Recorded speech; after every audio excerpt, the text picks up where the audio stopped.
দেখো বায়ুর চাপ কাকে বলে? দেখ বই বুঝতে পারো, একক নির্দিষ্ট আয়তন জায়গায়, মানে ধর 1 বর্গ সেমি, ঠিক আছে, একক আয়তন জায়গায় বাতাস যে চাপ দেয় তাকে বায়ুর চাপ বলে। একক আয়তন মানে আমি ধরছি ধর বর্গ সেমি, এদিকে 1 সেমি, এটা 1 সেমি, এদিকে 1 সেমি, এটা 1 সেমি, তাই 1 বর্গ সেমি। এর মধ্যে বাতাস যে চাপ দিচ্ছে তাকে কি বলছে? বায়ুর চাপ। একক নির্দিষ্ট জায়গায় বাতাস যে চাপ দেয় তাকে বলা হচ্ছে কি? বায়ুর চাপ। এখন দেখো এই বায়ুর চাপ প্রথম কি বেরিয়েছিল? টরিসেটি, তাই তো? দেখো তিনি কি ব্যারোমিটার যন্ত্রের সাহায্যে টরিসেটি বায়ুর চাপ মাপেন এবং দেখো কোথায় 45 ডিগ্রি উত্তর অক্ষাংশে তিনি দেখো সমুদ্র সমতলে, মানে সমুদ্র পৃষ্ঠ বরাবর তিনি কিন্তু কি করেন? যে বায়ুর চাপ মাপেন। দেখেন সেখানে বায়ুর চাপ হচ্ছে কত? 76 সেন্টিমিটার পারস্তম্ভের সমান। এটা তোরা আগে পড়েছিস, এখন নতুন কি জানবি? দেখো এই যে 76 সেন্টিমিটার পারস্তম্ভের সমান, এখন বায়ুর চাপ মাপার একক হিসেবে যেটা ব্যবহার করা হয় সেটা হচ্ছে মিলিবার একক। কি একক? মিলিবার। মিলিবার এককে বায়ুর চাপ মাপা হয়। এবার দেখো 76 সেন্টিমিটার সমুদ্র পৃষ্ঠে বায়ুর যে চাপ সেটা তুমি যদি মিলিবারে বলো তাহলে হবে 1013.25 মিলিবার। 25 কত মিলিবার? এই 1013.25 মিলিবারের থেকে বেশি হলে তাকে উচ্চ চাপ বলে, আর তার থেকে কম হলে তাকে নিম্ন চাপ বলে। এখন এই বায়ুর চাপ মাপার যন্ত্র ব্যারোমিটার ছিল, পরে এলো কি 14 ব্যারোমিটার, তারপরে এসছে দেখো অ্যানিলয়েড ব্যারোমিটার, তারপরে এসছে কি ব্যারোগ্রাফ। এরকম চাপ মাপার কিন্তু যত দিন যাচ্ছে তত কি নতুন নতুন যন্ত্র আবিষ্কৃত হচ্ছে। এখন তো বড় বড় যে দামি ফোনগুলো, স্মার্ট ফোনগুলো আছে সেখানেও বায়ু চাপ মাপা হয়। তো দেখো অ্যানিলয়েড ব্যারোমিটার, যে ব্যারোমিটারে কোনো তরল পদার্থ ব্যবহার করা হয় না। টরিসেটি যে ব্যারোমিটার আবিষ্কার করেছেন সেখানে তো পারদ ছিল, কিন্তু অ্যানিলয়েড ব্যারোমিটারে কোনো তরল পদার্থ ব্যবহৃত হয় না। ব্যারোগ্রাফ যন্ত্র, যেটাতে বায়ুর চাপ মাপা হয়, কিরকম? উচ্চতা বৃদ্ধির সাথে সাথে যখন বায়ুর চাপ দ্রুত পরিবর্তন হয়, উচ্চতা বৃদ্ধির সাথে সাথে বায়ুর চাপ যখন দ্রুত পরিবর্তন হয় সেটা মাপার জন্য ব্যবহার করা হয় কি? ব্যারোগ্রাফ। ঠিক আছে, তাহলে বায়ুর কি বললাম? একক নির্দিষ্ট জায়গায় বাতাস যে চাপ দেয় তাকে বায়ু চাপ বলে। টরিসেটি বায়ু চাপ প্রথম পরিমাপ করেন সমুদ্র পৃষ্ঠে 76 সেন্টিমিটার পারস্তম্ভের সমান বায়ু চাপ তিনি মেপেছিলেন, যেটা বর্তমানে তুমি কি করছো? মিলিবার এককে করছো। সেখানে বায়ু চাপ 1013.25 মিলিবার। যন্ত্রটা তোমাকে বলা হলো। এখন দেখো পৃথিবী পৃষ্ঠের সব জায়গায় বায়ু চাপ কিন্তু সমান নয়, কোথাও বায়ু চাপ বেশি, কোথাও বায়ু চাপ কম, তাই তো? বায়ু চাপ কোথাও বেশি আছে, কোথাও কম আছে। বায়ুর চাপের এই তারতম্যের কারণগুলি কি? প্রথম দেখো বায়ুর চাপের তারতম্যের কারণ প্রথম হচ্ছে পয়েন্ট উষ্ণতা। উষ্ণতা কি? দেখো যদি উষ্ণতা বায়ুর চাপে তারতম্য ঘটায়, কোন স্থানে যদি উষ্ণতা বেশি হয় তাহলে কি হবে? বাতাসের গ্যাসীয় পদার্থের অণুগুলি প্রসারিত হবে, অনেকটা দূরে বিস্তৃত হবে, তারপরে সেখানে বাতাসের ঘনত্ব কমে যাবে, এর ফলে সেখানে নিম্নচাপ হবে। কিন্তু যে সকল জায়গায় উষ্ণতা কম সেখানে বাতাসে গ্যাসীয় পদার্থের অণুগুলির ঘনত্ব কি হবে? বেশি হবে এবং সেখানে উচ্চচাপ বিরাজ করবে। তাহলে উষ্ণতা বায়ুচাপে তারতম্য ঘটায়। উষ্ণতা কম হলে বাতাস হালকা এবং প্রসারিত হয়, তার ফলে নিম্নচাপ বিরাজ করে। কোন উচ্চতা বেশি হলে, উচ্চতা কম হলে কি হয়? সেখানে উচ্চচাপ বিরাজ করে। এটা 2 নাম্বার দেখো উচ্চতা। উচ্চতা কি? দেখো উচ্চতা হচ্ছে আমরা জানি, মনে করো একটা পৃথিবী পৃষ্ঠ, তাহলে পৃথিবী পৃষ্ঠে বা ভূপৃষ্ঠের সন্নিকটে মাধ্যাকর্ষণ শক্তির টান কিন্তু বেশি, তার ফলে এই গ্যাসীয় পদার্থের অণুগুলোর ঘনত্ব কিন্তু বেশি। কিন্তু দেখো যতই উপরের দিকে যাওয়া যায় ততই কিন্তু গ্যাসীয় পদার্থের ঘনত্ব কমতে থাকে। পৃথিবী পৃষ্ঠ বা ভূপৃষ্ঠে মাধ্যাকর্ষণ শক্তির টান বেশি, তার ফলে গ্যাসীয় পদার্থের অণুগুলোর ঘনত্ব বেশি। কিন্তু যতই উপরের দিকে যাওয়া যায় গ্যাসীয় পদার্থের অণুগুলোর ঘনত্ব কমতে থাকে এবং তার ফলে বায়ুচাপও কম হয়। প্রতি তুমি 1 কিলোমিটার যদি উচ্চতা উপরে ওঠো, উপরের দিকে ট্রপোস্ফিয়ারে, তাহলে 12.6 মিলিবার করে বায়ুচাপ কিন্তু কমবে। আগে সে উষ্ণতাতে পড়েছিলিস 1 কিলোমিটার উপরে উঠলে কি 6.4 ডিগ্রি সেলসিয়াস উষ্ণতা কমে। এখানে কি পড়ছো যে 1 কিলোমিটার উচ্চতা বাড়ার সাথে সাথে 12.6 মিলিবার করে বায়ুচাপ কমবে। ঠিক আছে। 3 নম্বর দেখো জলীয় বাষ্প। জলীয় বাষ্প কিন্তু দেখো জলীয় বাষ্প বায়ুর চাপের তারতম্য ঘটায়। সাধারণ বাতাসের থেকে বাতাসে যদি জলীয় বাষ্প মিশে থাকে সেই বাতাস বেশি হালকা হয়। তাহলে জলীয় বাষ্পপূর্ণ বাতাস সাধারণ বাতাসের থেকে কি হয় হালকা। তাই বাতাসে যদি জলীয় বাষ্প বেশি মিশে থাকে সেই বাতাস হালকা হয় এবং উপর দিকে উঠে যায়, তারপরে সেখানে নিম্নচাপের সৃষ্টি হয়। কিন্তু যেখানে দেখো বাতাসে জলীয় বাষ্পের পরিমাণ কম থাকে সেখানে কি হবে বাতাস ভারী হয় এবং সেখানে উচ্চচাপ বিরাজ করে। এটা একটা। 4 নম্বর দেখো পৃথিবীর আবর্তন গতি। দেখো পৃথিবীর আবর্তন গতি এটাও কিন্তু বায়ুচাপের তারতম্য ঘটাতে সাহায্য করে। আমরা জানি পৃথিবী পশ্চিম থেকে পূর্ব দিকে প্রবল জোরে আবর্তন করে। এই আবর্তন করার জন্য দেখো কোন অঞ্চলে যে অঞ্চলে বাতাসের যেখানে ঘূর্ণনের গতি বেশি সেখান থেকে বাতাস দুই দিকে ছিটকে যায়। যেমনটা হয় নিরক্ষীয় অঞ্চলে। নিরক্ষীয় অঞ্চলে ঊর্ধ্বাকাশে পৃথিবীর আবর্তন গতি নিরক্ষীয় অঞ্চল তো বেশি, সেই জন্য বাতাস মেরুর দিকে ছিটকে যায়। তারপরে কি হয় নিরক্ষীয় অঞ্চলে বাতাসের পরিমাণ কমে যায়, সেখানে নিম্নচাপ হয়। যাও দেখো পৃথিবীর আবর্তন গতি বলতে পৃথিবী পশ্চিম থেকে পূর্ব দিকে আবর্তন করে। পশ্চিম থেকে পূর্ব দিকে প্রবল জোরে আবর্তন করার জন্য বাতাসের গতি বিক্ষেপ ঘটে। কি হয় বাতাস ছিটকে যায়। যে অঞ্চল থেকে বাতাস ছিটকে যায় সেই অঞ্চলে বাতাসের ঘনত্ব কি হয় কমে যায়, তার স্বাভাবিকভাবেই সেখানে নিম্নচাপ হয়। কিন্তু যে অঞ্চলে ছিটকে যাওয়ার পর যে অঞ্চলে নেমে আসে অর্থাৎ যে অঞ্চলটা যোগান বৃদ্ধি পায় সেখানে কিন্তু উচ্চচাপ বিরাজ করে। এটা একটা। লাস্ট হচ্ছে দেখো জলভাগ ও স্থলভাগের বন্টন। এটা কি দেখো জলভাগ আর স্থলভাগের বন্টন। স্থলভাগের কি বৈশিষ্ট্য? সূর্যের তাপে স্থলভাগ দিনের বেলা দেখো যে পরিমাণ উত্তপ্ত হয়, ঠিক আছে, জলভাগ কিন্তু সেই পরিমাণ উত্তপ্ত হতে পারে না। দিনের বেলায় সূর্যের তাপে জলভাগ স্থলভাগ যে পরিমাণ উত্তপ্ত হয় জলভাগ কিন্তু সেই পরিমাণ উত্তপ্ত হতে পারে না। আবার রাত্রিবেলায় উল্টো, রাত্রিবেলায় স্থলভাগ যে পরিমাণ তাপ বিকিরণ করে শীতল হয় জলভাগ কিন্তু সেই পরিমাণ শীতল হতে পারে না। তাই স্থলভাগে কি হয় দিনের বেলায় তাড়াতাড়ি উত্তপ্ত হচ্ছে তার ফলে স্থলভাগে নিম্নচাপ হয়। আবার রাত্রিবেলায় স্থলভাগ তাপ বিকিরণ করে অধিক শীতল হয়ে যাচ্ছে তার ফলে স্থলভাগে উচ্চচাপ বিরাজ করে। ঠিক আছে। জলভাগে কিন্তু উল্টো ঘটনা। দিনের বেলায় জলভাগ কম উষ্ণ হয়, সেই জন্য দিনের বেলায় জলভাগে কি করে উচ্চচাপ বিরাজ করে, রাত্রিবেলায় কম তাপ বিকিরণ করে তার জন্য সেখানে কিন্তু নিম্নচাপ বিরাজ করে। এই হচ্ছে বায়ুচাপের তারতম্যের কারণ। আমি আবার একবার বলি দিই শোনো। বাতাসে বায়ুমণ্ডলে বায়ুর চাপ সব জায়গায় সমান নয়, তাহলে কিন্তু বায়ু প্রবাহিত হতো না। বাতাস উচ্চচাপ থেকে নিম্নচাপের দিকে যায়, এই চাপের তারতম্যের জন্য বায়ু কিন্তু প্রবাহিত হয়। আর এই বায়ুচাপের তারতম্যের প্রধান নিয়ন্ত্রক হচ্ছে কি উষ্ণতা। উষ্ণতা যে সকল অঞ্চলে উষ্ণতা বেশি সেই সকল অঞ্চলে কি হয় বাতাস হালকা প্রসারিত হয়, নিম্নচাপ হয়। যেখানে উষ্ণতা কম সেখানে বাতাস কি হয় ভারী, ঘনত্ব বেশি হয় বাতাসের অণুগুলো এবং সেখানে উচ্চচাপ বিরাজ করে। ঠিক আছে। এই জন্যই দেখো নিরক্ষীয় অঞ্চলে নিম্নচাপ আর পৃথিবীর দুই মেরু অঞ্চল, এই যে দুই মেরু অঞ্চলের দিকটা উচ্চচাপ বিরাজ করে, বুঝলে নিরক্ষীয় অঞ্চলে নিম্নচাপ বিরাজ করে। নাম্বার 2 উচ্চতা। মাধ্যাকর্ষণ শক্তির টান পৃথিবী সমুদ্র মানে ভূপৃষ্ঠ বরাবর সব থেকে বেশি, তার জন্য গ্যাসীয় পদার্থগুলোকে টেনে পরিমাণও সব থেকে বেশি। যত উপরের দিকে যাবো গ্যাসীয় পদার্থের অণুগুলো ঘনত্ব আস্তে আস্তে কমতে থাকবে, তার ফলে কি হবে যত উপরের দিকে যাবো ততই চাপ কমবে। কেমন কত হারে কমে? প্রতি 1 কিলোমিটার উচ্চতা বাড়ার সাথে সাথে 12.6 মিলিবার করে চাপ কমে।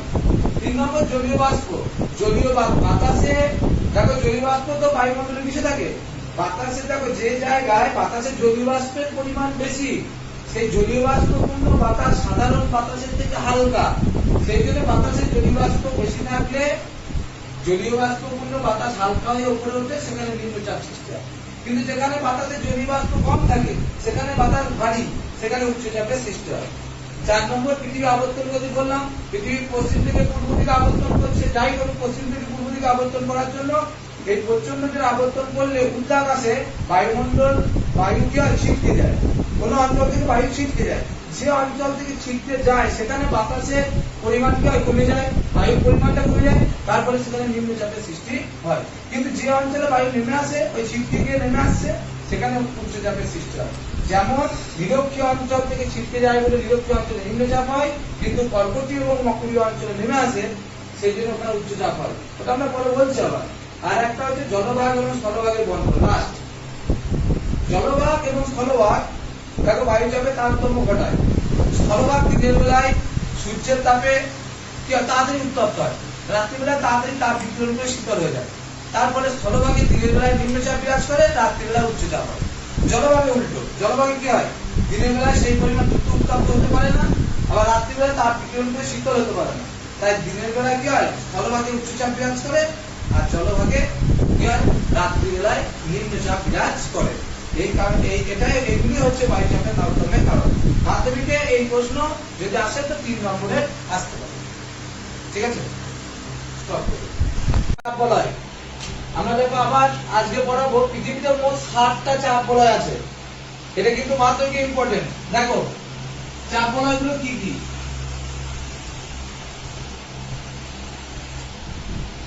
গোল মনে করো এটা গোল পৃথিবী, মাঝ দিয়ে এটা গেছে সেটা হচ্ছে নিরক্ষরেখা যার মান 0 ডিগ্রি, তার উত্তর দিকে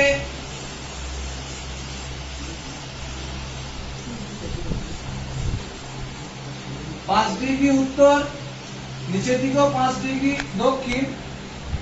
তারপরে এই জায়গাটা চলো, এই যে এই জায়গাটা এটা হচ্ছে তোমার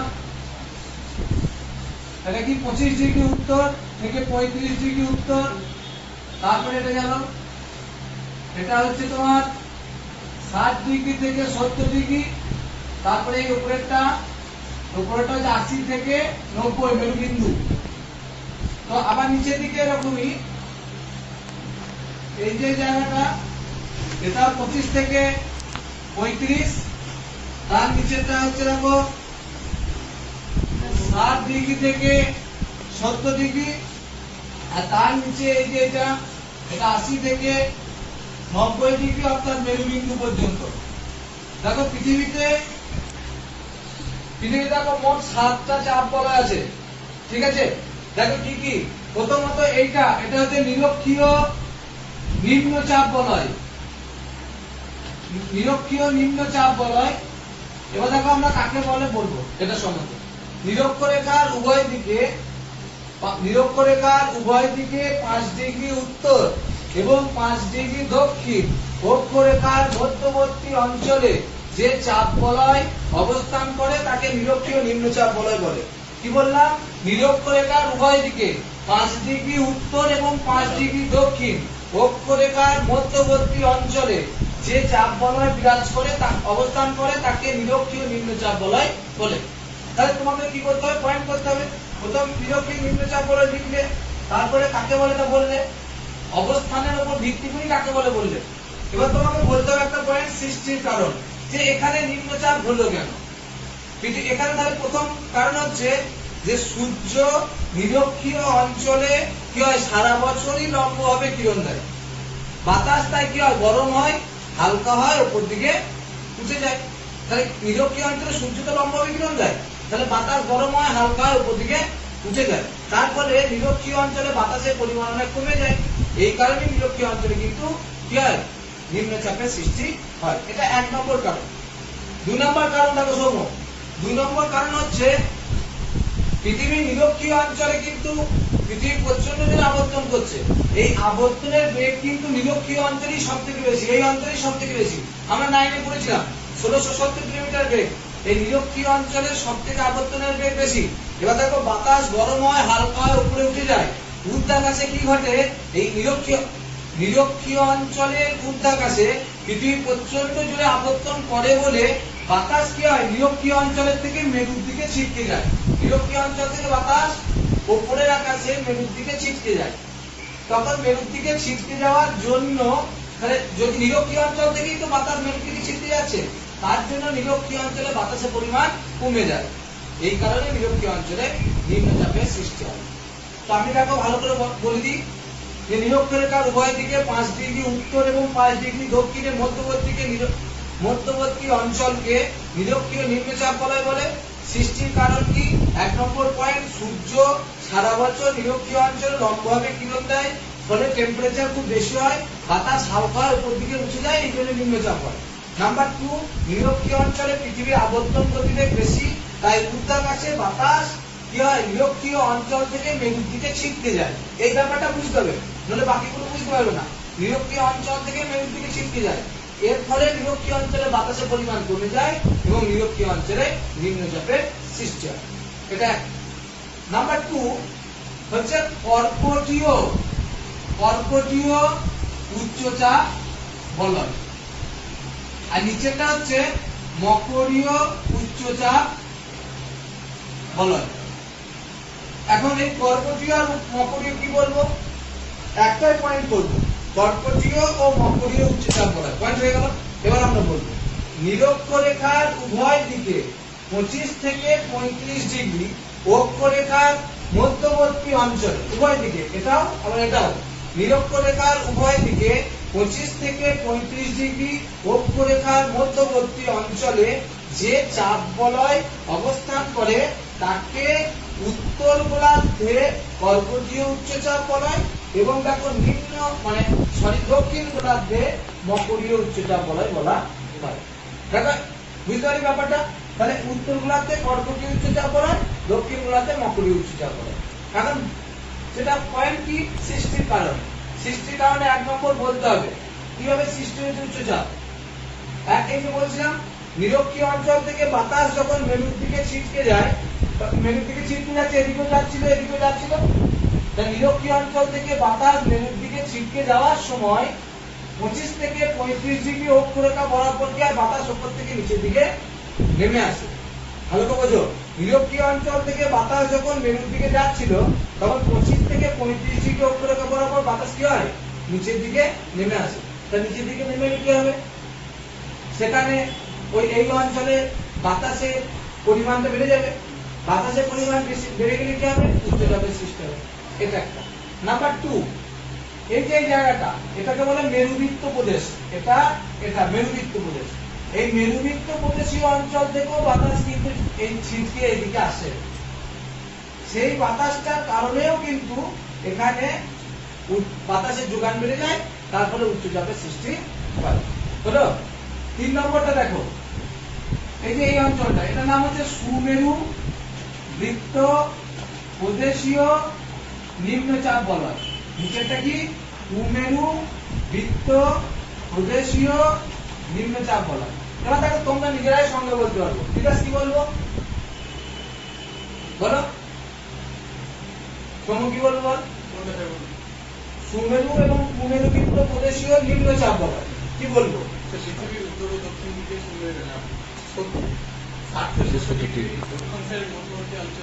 যে চাপ বলয় অবস্থান করে একদম, তাহলে আমরা বলবো নিরক্ষরেখার উভয় দিকে।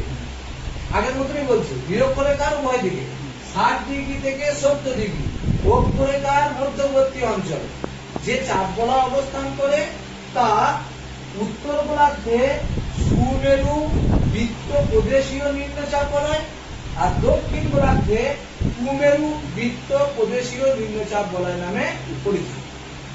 সৃষ্টির কারণ, কেন এটা নিম্নচাপ সৃষ্টি হলো? এমনিতে দেখ, এটা তো নিরক্ষরেখা, তাহলে উপর দিকে গেলে তো টেম্পারেচার কমবে। আমরা তাপমণ্ডল পড়েছি, তাপমণ্ডল আমরা কি জানি, নিরক্ষরেখা থেকে যত দূরে যাবো তত টেম্পারেচার আস্তে আস্তে কমবে তো, তাহলে এটা তো শীতল জলবায়ু। তার সত্ত্বেও এখানে কি হচ্ছে, নিম্নচাপ হচ্ছে। কেন হচ্ছে? কারণ এই মেরুবৃত্ত প্রদেশীয় অঞ্চলে, অর্থাৎ সুমেরু এবং কুমেরু উভয় মেরুবৃত্ত প্রদেশ থেকেই বাতাস কুমেরু উচ্চচাপের দিকে, আর এখানে দেখো কুমেরু উচ্চচাপের দিকে ছিটকে যায়। বুঝলি কি বললাম? মেরুবৃত্ত প্রদেশ থেকে বাতাস কি হয়, এদিকে কুমেরু উচ্চচাপের দিকে, আবার এদিকে কি হয়, অর্থাৎ মেরু অঞ্চলের দিকে ছিটকে যায়। স্বাভাবিকভাবে এখানে বাতাসের পরিমাণ কমে যায়, তার জন্য মেরুবৃত্ত প্রদেশীয় অঞ্চল নিম্নচাপ হয়। এছাড়াও নাম্বার 2 সেই তোরা পড়েছি দেখবি নাতিশীতোষ্ণ ঘূর্ণবাত। সেই নাতিশীতোষ্ণ ঘূর্ণবাতে তুই দেখবি, এখানে দেখো নাতিশীতোষ্ণ ঘূর্ণবাতে তোমরা দেখবে যে এই মেরু অঞ্চল থেকে আসা শীতল বায়ু, ভালো করে শোনো, মেরু অঞ্চল থেকে আসা শীতল বায়ু এবং ভূমেরুবৃত্ত প্রদেশে নিম্নচাপ সৃষ্টির আর একটা কারণ দেখো, এই মেরু অঞ্চল থেকে শীতল মেরুবায়ু এদিকে আসে তো, শীতল মেরুবায়ু আছে এদিক থেকে এদিকে। আবার দেখো এই কর্কটীয় অঞ্চল মানে ক্রান্তীয় অঞ্চল থেকে বাতাস কি হয় এদিকে যায়, তাই তো? দেখো মেরু অঞ্চল থেকে শীতল বায়ু, শীতল মানে ঠান্ডা অঞ্চল থেকে বাতাস উচ্চচাপ থেকে নিম্নচাপে যায় তো, তাই মেরু অঞ্চল থেকে শীতল মেরুবায়ু উপর থেকে ধরে এরকম যাচ্ছে। আবার এদিকে কর্কটীয় মানে ক্রান্তীয় অঞ্চল থেকে উষ্ণ বায়ু কি হয় উপর দিকে উত্তর দিকে যাচ্ছে। ঠিক সেম এদিক থেকে বাতাস এদিকে যাচ্ছে, আবার এইদিকে কুমের উচ্চচাপ থেকে বাতাস এদিকে যাচ্ছে। তাহলে দুটি ভিন্ন ধর্মী বায়ুপুঞ্জ, মেরু অঞ্চল থেকে আসা মেরু বায়ুপুঞ্জ এরকম আসছে, আর এদিকে আমাদের ক্রান্তীয় অঞ্চল থেকে যাওয়া কি উষ্ণ বায়ুপুঞ্জ পরস্পর গিয়ে মিলিত হচ্ছে কোথায়, এই নাতিশীতোষ্ণ অঞ্চল, অর্থাৎ কোথায় মেরুবৃত্ত প্রদেশে। যখন দুটো বায়ুপুঞ্জ মিলছে তখন কি হচ্ছে, উষ্ণ বায়ু হালকা তাই শীতল বায়ু ভারী, তাই শীতল বায়ু উপরে আস্তে আস্তে উপর দিকে উঠে উপর দিকে চলে যাচ্ছে, তার ফলে সেখানে বাতাসের পরিমাণ কমে যাচ্ছে। এই জন্য কিন্তু মেরুবৃত্ত প্রদেশীয় অঞ্চলে নিম্নচাপের সৃষ্টি হয়েছে। তাহলে ভালো করে বোঝো, মেরুবৃত্ত প্রদেশীয় অঞ্চলে কিভাবে নিম্নচাপ হয়। তাহলে একটা হচ্ছে মেরুবৃত্ত প্রদেশীয় অঞ্চলে পৃথিবীর আবর্তন গতি বেশি বলে বাতাস ছিটকে যায়, মেরু অঞ্চলের দিকে যায়, ক্রান্তীয় অঞ্চলে আসে, তার জন্য বাতাসের পরিমাণ কমে যায়, এই কারণে মেরুবৃত্ত প্রদেশীয় অঞ্চলে নিম্নচাপ হয়। নাম্বার 2 হচ্ছে মেরু অঞ্চল থেকে আসা শীতল বায়ু, আবার এদিক থেকে যাওয়া শীতল বায়ু এবং ক্রান্তীয় অঞ্চল থেকে আসা উষ্ণ বায়ু, এটা ক্রান্তীয় অঞ্চল, এখান থেকে যাওয়া উষ্ণ বায়ু কি হয় এই মেরুবৃত্ত প্রদেশীয় অঞ্চলে এসে মিলিত হয়। মিলিত হলে সেখানে কি হয়, নিম্নচাপের সৃষ্টি হয়, বাতাস হালকাটা উপর দিকে উঠে যায় আর ভারীটা নিচে নেমে যায়, এর ফলে সেখানে নিম্নচাপের সৃষ্টি হয়। হয়ে গেল এটা। নাম্বার 3 দেখো, উপরেরটা এটার নাম হচ্ছে সুমেরু উচ্চচাপ, নিচেটা কি নাম, কুমেরু উচ্চচাপ। একই জিনিস, আমি উপরে হাত দিচ্ছি বলে ভাবি না উপরেরটাই, নিচেটাও সেম কন্ডিশন। সুমেরু আর কুমেরু উচ্চচাপ, কেউ দিদাস বল, আচ্ছা তৌফিক বল যে সুমেরু আর কুমেরু উচ্চচাপ বলতে কি বোঝো, একটাই পয়েন্ট হবে।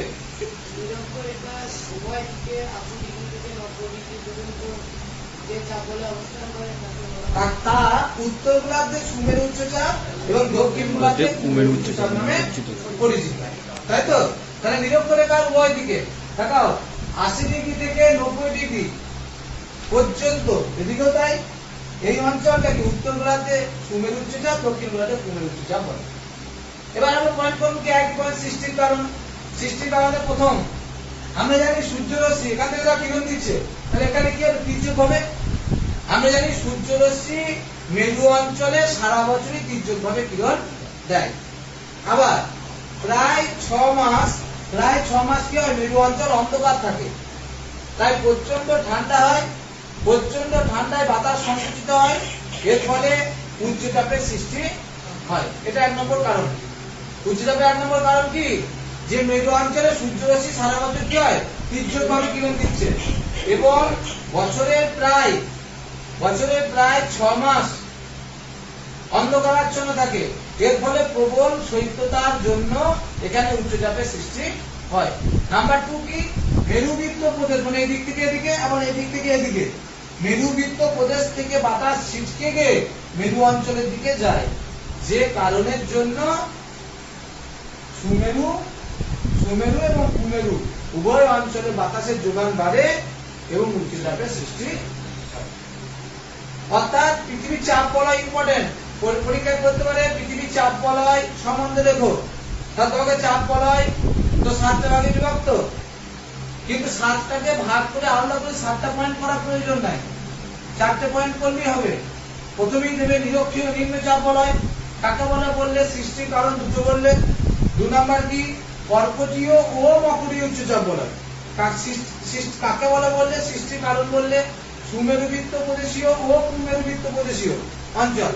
সংজ্ঞা দিলে, সৃষ্টির কারণ দিলে, আর একটা হচ্ছে সুমেরু উচ্চচাপ ও কুমেরু উচ্চচাপ। দিকে হবে সুন্দর করে ছবিটা দিয়ে এরকম করে দাগ দিয়ে দেবে প্রথমে, দিয়ে তার নিচে একটু রুল পেন্সিলে হালকা শেপ দেবে। আমরা প্রয়োজনে হয়তো ছবিটা এঁকে আমার মোবাইলে পাঠিয়ে দেবো। এতটুকু ব্যাপার আছে। যেমন হচ্ছে 1 নম্বর হচ্ছে দেখো ডোলড্রামস, 1 নম্বর হচ্ছে দেখো ডোলড্রামস। তারপর দেখো 2 নম্বর হচ্ছে অশ্বক্ষাংশ, অশ্বক্ষাংশ। 3 নম্বর হচ্ছে দেখো বায়ু চাপ ঢাল, বায়ু চাপ ঢাল। 4 নম্বর হচ্ছে দেখো, 4 নম্বর হচ্ছে সমচাপ রেখা। ঠিক আছে, দেখো প্রথম হচ্ছে আমরা যদি সহজ থেকে বলি, সমচাপ রেখাটাই বলি, কারণ সহজ এটা। আমরা সমষ্ণ রেখা যেমন বলেছি, সমবর্ষণ যেমন ঠিক সেই রকমই, সমান বায়ু চাপযুক্ত স্থানগুলিকে যে কাল্পনিক রেখা দ্বারা যুক্ত করা তাকে সমচাপ রেখা বলে। বৈশিষ্ট্য কি? সমচাপ রেখা দেখো কোন রেখা কাউকে কোন রেখাকে স্পর্শ করে না। 2 নম্বর হচ্ছে সমচাপ রেখাগুলি দেখো যে দেখো দক্ষিণ গোলার্ধে, বেশিরভাগ ক্ষেত্রে দক্ষিণ গোলার্ধে সমচাপ রেখাগুলি, পৃথিবীর দক্ষিণ গোলার্ধে জলভাগ বেশি, সেই জন্য কি হয় যে সমষ্ণ রেখা যেটা রয়েছে, ঠিক আছে, তার সমান্তরালেই প্রবাহিত হয়। 3 নম্বর হচ্ছে সমচাপ রেখাগুলি যদি যত কাছাকাছি অবস্থান করবে, বায়ুর চাপের ঢাল তত বেশি হবে এবং সেখানে বায়ু চাপের তারতম্য তত বেশি হবে। সমচাপ রেখার বৈশিষ্ট্যটা শোনো, সমচাপ রেখাগুলি যদি অধিক কাছাকাছি অবস্থান করে তাহলে বুঝতে হবে সেখানে বায়ু চাপের তারতম্য বেশি, তাই তো, বায়ু চাপের পার্থক্য সেখানে বেশি। আর সমচাপ রেখা কেউ কাউকে স্পর্শ করে না, এই তো গেল। এখন দেখো সমচাপ রেখা কখনো কখনো আবার কি হয়, গোলাকার ভাবে অবস্থান করে, যাকে কি বলা হয়, যাকে কি বলা হয় কোষ, কি বলা হয় কোষ। এবং কখনো কখনো যদি উচ্চচাপ, ভালো করে দেখো, যদি উচ্চচাপ গোলাকৃতি ভাবে অবস্থান করে বলয় আকারে উচ্চ, তখন তাকে বলা হয় রিজ, কি বলা হয়, যদি উচ্চচাপ যুক্ত অঞ্চল, ঠিক আছে, কোষ বায়ুচাপ কোষ আকারে অবস্থান করে তখন তাকে বলা যে রিজ। কিন্তু যদি নিম্নচাপ অঞ্চল যদি বলয় আকারে এবং গোলাকার ভাবে অবস্থান করে, কোষ আকারে অবস্থান করে, তখন তাকে বলা হচ্ছে ট্রুক, TROUGH।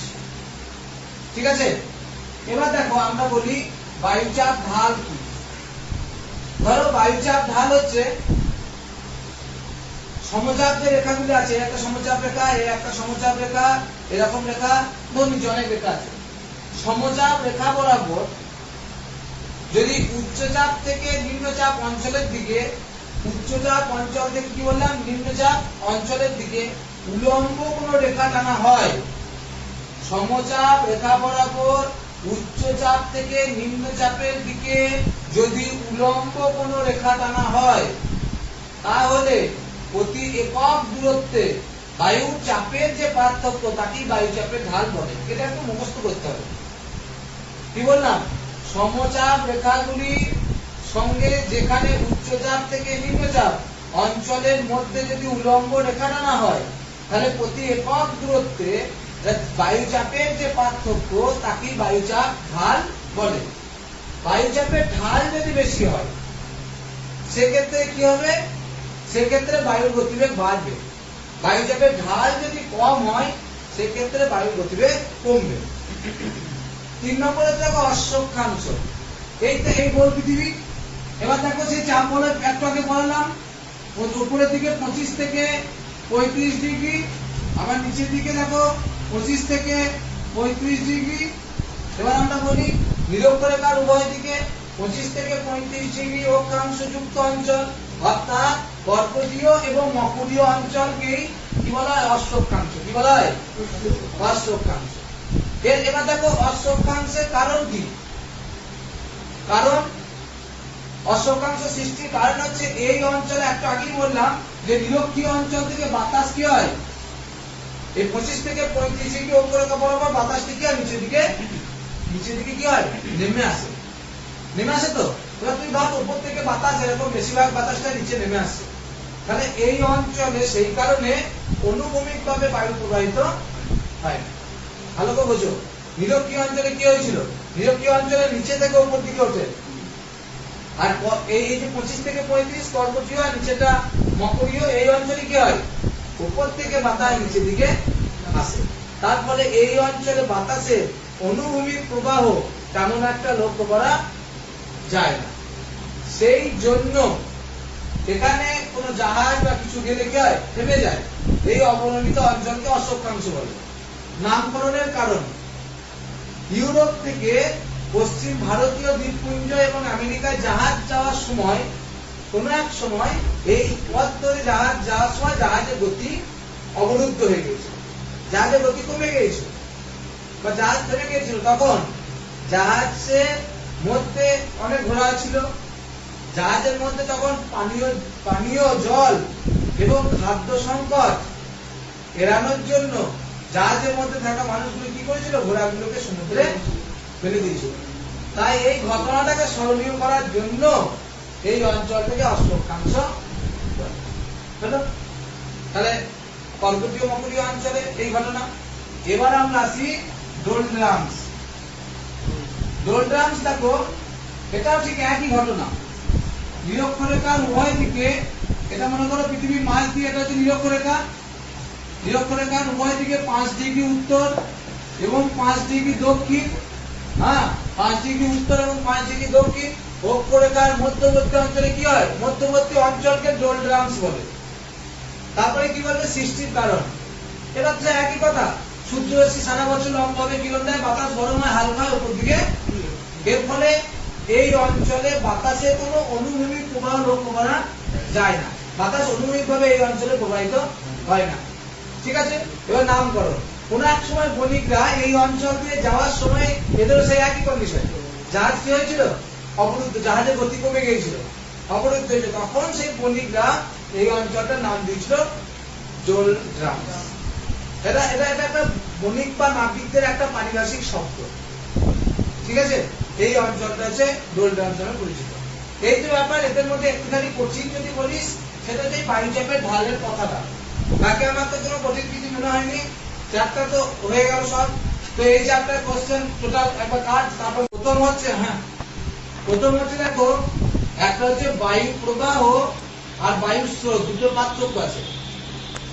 বাতাস যখন উচ্চচাপ অঞ্চল থেকে নিম্নচাপ অঞ্চলের দিকে ভূপৃষ্ঠের সমান্তরালে অর্থাৎ অনুভূমিক ভাবে প্রবাহিত হয়, বাতাস উচ্চচাপ থেকে নিম্নচাপের দিকে যখন ভূপৃষ্ঠের সমান্তরালে অনুভূমিক ভাবে প্রবাহিত হয়, তখন তাকে কি বলা হয়? বায়ু প্রবাহ।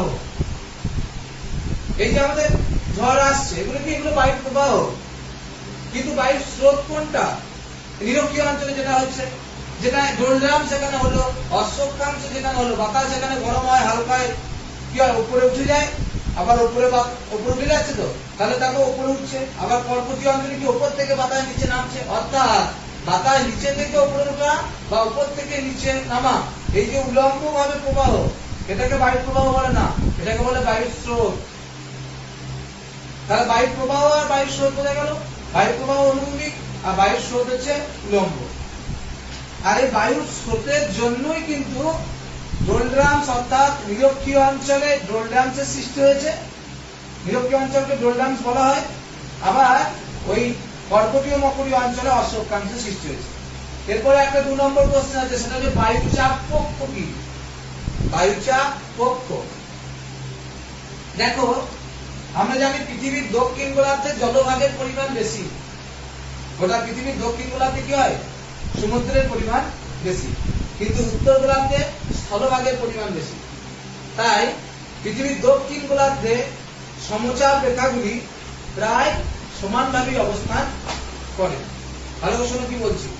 পৃথিবীর উত্তর গোলার্ধের থেকে দক্ষিণ গোলার্ধে জলভাগের পরিমাণ বেশি, তাই দক্ষিণ গোলার্ধে সমচাপ রেখাগুলি এই দক্ষিণ, এবার দেখো এই দক্ষিণ গোলার্ধে এইদিকে সমচাপ রেখাগুলি প্রায় সমানভাবে থাকে, কিন্তু উত্তর গোলার্ধে বায়ুচাপ তারতম্য ঘটানোর অন্যান্য যে নিয়ন্ত্রকগুলো আছে, উত্তর গোলার্ধে ভূপ্রকৃতির বৈচিত্র্যতা বেশি, বায়ুচাপের তারতম্য ঘটানোর অন্যান্য নিয়ন্ত্রক জলীয় বাষ্প উষ্ণতা যেগুলো ছিল ওইগুলো অ্যাক্টিভ থাকার কারণে সমচাপ রেখাগুলি অনেক সময় কি হয় সমানভাবে এরকম ভাবে না থেকে কি হয় গোলাকার ভাবে কুণ্ডলীর মতো অবস্থান করে। এই যেগুলোকে বলা হয় বায়ুচাপ কক্ষ। দক্ষিণ ভারতে বায়ুচাপ কক্ষের পরিমাণ নেই বললেই চলে। দক্ষিণ ভারতে নয়, পৃথিবীর দক্ষিণ গোলার্ধে, কিন্তু পৃথিবীর উত্তর গোলার্ধে বায়ুচাপ কক্ষের সংখ্যা বেশি। বায়ুচাপ কক্ষ কিছুই নয়, দক্ষিণ গোলার্ধে সমুদ্র, তাই চাপের পার্থক্য তেমন একটা হয় না। সমুদ্র তো চাপের পার্থক্য একই রকম থাকে, তাই সমচাপ রেখাগুলি প্রায় সমানভাবে থাকে। কিন্তু উত্তর গোলার্ধে বায়ুর চাপের তারতম্য ঘটানোর যে অন্যান্য নিয়ন্ত্রক উষ্ণতা জলীয় বাষ্প এইগুলো বেশি অ্যাক্টিভ থাকার কারণে ভূপৃষ্ঠের বৈচিত্র্যতা থাকার কারণে কি হয় সমচাপ রেখাগুলি অনেক সময় ভেঙে গিয়ে কি হয় ছোট ছোট আকারে গোলাকার হয়ে অবস্থান করে। যে ছোট ছোট আকারে যখন ভেঙে গিয়ে অবস্থান করে তার এক একটা অংশকে বলা হয় বায়ুচাপ কোষ বা বায়ুচাপ কক্ষ। বুঝে গেল? আর একটা কি আছে কোরিওলিস বল। এই চ্যাপ্টার কোরিওলিস বল আছে, এইটাও পড়েছিলে তোমরা। আমরা জানি কোরিওলিস বল কি, যে কোনো ঘূর্ণনশীল বস্তু, পৃথিবী ঘুরছে নাইনও পড়েছি, যে কোনো ঘূর্ণনশীল বস্তুর মধ্যে থেকে যে বলের সৃষ্টি হয়, যে কোনো ঘূর্ণনশীল বস্তুর মধ্যে ঘূর্ণনের জন্য কেন্দ্র থেকে বাইরের দিকে বেরিয়ে যাওয়ার জন্য যে বলের সৃষ্টি হয়, তাই কি হয় 1835 খ্রিস্টাব্দে গ্যাসপার ডি কোরিওলিস এই বলটার কথা বলেন বলে তার নাম অনুসারে এই বলটার নাম হচ্ছে কোরিওলিস বল। এটা কিন্তু মানে যে কোনো ঘূর্ণনশীল বস্তুর মধ্যে এখন পৃথিবী ঘুরছে, তার কি হচ্ছে বৈশিষ্ট্য, যে দেখো কোরিওলিস বল নিরক্ষীয় অঞ্চলে শূন্য, মেরু অঞ্চলের দিকে কিন্তু বেশি। কোরিওলিস বল ভূপৃষ্ঠের সঙ্গে সমকৌণিক ভাবে কাজ করে, ঠিক আছে। আর এই কোরিওলিস বলের জন্যই বাতাস উত্তর গোলার্ধে ডান দিকে বেগে যায় ফ্রেলের সূত্র অনুসারে, আর দক্ষিণ গোলার্ধে কিন্তু বাম দিকে বেগে যায়। এই হচ্ছে কোরিওলিস বল। আর একটা জটিল একটু কোশ্চেন আছে। জটিল কোশ্চেনটা কি, এই যে বায়ুচাপ গুলো বলয়গুলো, এই যে এটা পড়ালাম তো কি বলা, এটা কর্কটীয় উচ্চচাপ, এটা কি বলা হয় মকরীয় উচ্চচাপ বলয়। কিন্তু এই বলয়গুলো সারা বছর এই জায়গাতেই কিন্তু ফিক্স থাকে না। এই বলয়গুলো যে কর্কটীয় মকরীয় যে যাই বলো বা নিরক্ষীয়, একদম বলে দিলাম 0 থেকে 5 ডিগ্রি উত্তর 5 ডিগ্রি দক্ষিণ বলে দিই, ঠিক আছে, পড়া বলানোর সময় বললাম। কিন্তু বছরের সর্বদাই চাপ বলয়গুলো যে ফিক্স থাকে তা কিন্তু নয়, এগুলো কিন্তু একটু একটু সরে যায়। কিরকম আমরা বলি শোনো, নিরক্ষরেখা এটা 21শে মার্চ সূর্য লম্বভাবে কিরণ দেয়, 21শে মার্চ সূর্য লম্বভাবে কিরণ দেয়। কিরণ দেওয়ার পর থেকে কি হয়, এপ্রিল মে জুন সূর্য কি হয় উত্তর গোলার্ধের দিকে বেশি ঝুঁকে থাকে। তাহলে 21শে মার্চের পর থেকে সূর্য আস্তে আস্তে উত্তর গোলার্ধের দিকে কি হয় বেশি ঝুঁকে কিরণ দেয়। সে রবি মার্কে ছিল, ঝুঁকে কিরণ দেওয়ার জন্য উত্তর গোলার্ধের টেম্পারেচার আরো বেশি বেড়ে যায়, যার জন্য উচ্চচাপ বলয়গুলো আরো উত্তর দিকে সরে যায়। ব্যাপারটা বুঝতে পারবি, যে কর্কটীয় উচ্চচাপ বলয় আছে সে তখন কি হবে আরো সরে যাবে। আবার 23শে সেপ্টেম্বরের পর থেকে 21শে মার্চ আর 23শে সেপ্টেম্বর 3 রাত্রি সমান, 23শে সেপ্টেম্বরের পর থেকে সূর্য যখন দক্ষিণ দিকে কিরণ দেবে, অক্টোবর নভেম্বর ডিসেম্বর জানুয়ারি যে দক্ষিণ দিকে যখন থাকবে, তখন এই চাপ বলয়গুলো আবার একটু দক্ষিণ দিকে সরে, তখন আবার কি হবে ঠান্ডা পড়বে তো আমাদের উত্তর গোলার্ধে, তখন চাপ বলয় কি হবে একটু নিরক্ষীয় অঞ্চলের দিকে নেমে আসবে। এরকম অবস্থান করে, যেমন আমাদের গ্রীষ্মকালে যেখানে মৌসুমী বায়ু প্রবাহিত হয়, এই জায়গাটায় মৌসুমী বায়ু প্রবাহিত হচ্ছে, এই জায়গাটা আমরা থাকি, ঠিক আছে 37 ডিগ্রি, এই জায়গাটা মৌসুমী বায়ু প্রবাহিত হয় গ্রীষ্মকালে। কিন্তু দেখো গ্রীষ্মকালে টেম্পারেচার এতটাই বেড়ে যায়, যেখানে মৌসুমী বায়ু প্রবাহিত হয় সেখানে এসে প্রায় নিরক্ষীয় বায়ু দখল করে নেয়, নিরক্ষীয় চাপ বলয় সেই জায়গায় প্রবেশ করে। তো দেখছিলেন না আমাদের কি হচ্ছিল, প্রত্যেকদিন বিকালে বৃষ্টি। তাহলে কি হচ্ছে, গ্রীষ্মকালে টেম্পারেচার বেড়ে যাওয়ার জন্য নিরক্ষীয় নিম্নচাপ বলয় আরো উত্তর দিকে সরে আসে, দিয়ে কি হয়, মৌসুমী জলবায়ু অঞ্চলে নিরক্ষীয় জলবায়ুর বৈশিষ্ট্য কিন্তু অনেকটা লক্ষ্য করা যায়। অর্থাৎ বলতে চাইছি চাপ বলয়গুলো একটু একটু করে সরে সরে যায়, তাই তো? তার জন্যই তো এই দিকটা যেখানে যতটা ঠান্ডা ছিল সেখানে আরো উত্তর দিকে যাওয়ার জন্য উপর আরো উপর দিকে গেলে সেই ঠান্ডাটা পাবি। ঠিক আবার সেপ্টেম্বরের পর থেকে যখন দক্ষিণ গোলার্ধে নেমে যাবে তখন তো আবার দেখবি যে জায়গায় নিরক্ষীয় ছিল সেই জায়গাটা আবার মৌসুমী বায়ু চলে আসছে, পরবর্তী উচ্চচাপ বলয় আরো নিচের দিকে নেমে আসছে। এইভাবে স্থান পরিবর্তন হয়। এই হচ্ছে তোমাদের বায়ুচাপের চ্যাপ্টার। Thank you. যেটা আমরা পড়ালাম বায়ুমণ্ডল চ্যাপ্টার, বায়ু চাপের অংশটুকু, যেখানে আমরা পড়িয়েছি দেখো যে বায়ু চাপ মাপার যন্ত্রগুলি সম্বন্ধে, বায়ু চাপ মাপার একক মিলিবার সম্বন্ধে, যেখানে আমরা ছোট প্রশ্ন পড়েছি সমচাপ রেখা কি, বায়ু চাপ ঢাল কি, ডোলড্রামস কি, অশ্বক্ষাংশ কি, এগুলো 2 নম্বরের কোশ্চেন, ঠিক আসতে পারে। আমরা 3 নম্বরের কোশ্চেন পড়লাম কোনটা, বায়ুর চাপের তারতম্যের কারণ পড়লাম। 5 নম্বর কোশ্চেন কোনটা, 5 নম্বর কোশ্চেন আমরা পড়লাম পৃথিবীর চাপ বলয়গুলি সম্বন্ধে বলো। এবার দেখো এখান থেকে শর্ট কোশ্চেন কি আসতে পারে, শর্ট কোশ্চেন আসতে পারে রিজ কি, রিজ তো বললাম দীর্ঘাকার ওই যে মানে উচ্চচাপ যে কোষ, উচ্চচাপ কোষগুলিকে বলা রিজ, দীর্ঘাকার নিম্নচাপ কোষকে বলা থ্রু, TROUGH, ঠিক আছে? এবার এই হচ্ছে ব্যাপার, বাতাস উচ্চচাপ থেকে সবসময় নিম্নচাপের দিকে যায়, এটা মনে রাখবে, তবে আবার পরের বায়ু প্রবাহ পড়ানোর সময় সুবিধা হবে, ঠিক আছে? একটা বাস